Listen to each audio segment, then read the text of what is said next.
വലിയ സ്പേസ് അവർക്ക് ഉണ്ടാക്കി കൊടുക്കുകയും അത് വലിയ വലിയ കണ്ടെയ്നേഴ്സ് നമ്മൾ ഷൂട്ട് ചെയ്ത് തൃശ്ശൂരേക്ക് എത്തിക്കുകയും ഇവിടെ വെച്ച് വീണ്ടും റീഅസംബിൾ ചെയ്യുകയും ആ പ്രൊഡക്ഷൻ്റെ വിഷൻ എന്താണെന്ന് വെച്ചാൽ ആ സെറ്റ് ഇപ്പോഴും അവരതുപോലെ ഹോൾഡ് ചെയ്യുകയും ചെയ്തിട്ടുണ്ട്.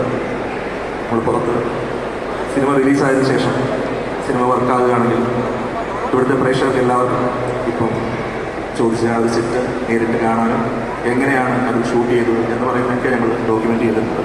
അതിൽ സാബി മിസ്ര, അദ്ദേഹത്തിൻ്റെ പ്രൊഡക്ഷൻ ഡിസൈനർ അനീസ് നാടോടി, പിന്നെ യാനിക്ബൻ എന്ന് പറയുന്ന ആക്ഷൻ ഡയറക്ടറാണ് നമ്മുടെ ഈ പറയുന്ന സോപ്പോൾ പ്രൈവറ്റ് ജെറ്റിലെ ആക്ഷൻ സീൻ ഷൂട്ട് ചെയ്തത്.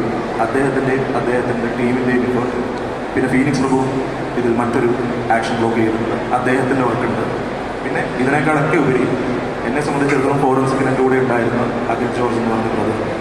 അഖിൽ ഈ സിനിമയിൽ ജോയിൻ ചെയ്യുന്ന 2018 ഇമ്മീഡിയറ്റ്ലി 2023 മെയ്യിലാണ്. നമ്മൾ ഒക്ടോബറിൽ ഷൂട്ട് ചെയ്യുന്ന ആ സമയം എന്നാണോ അഖിൽ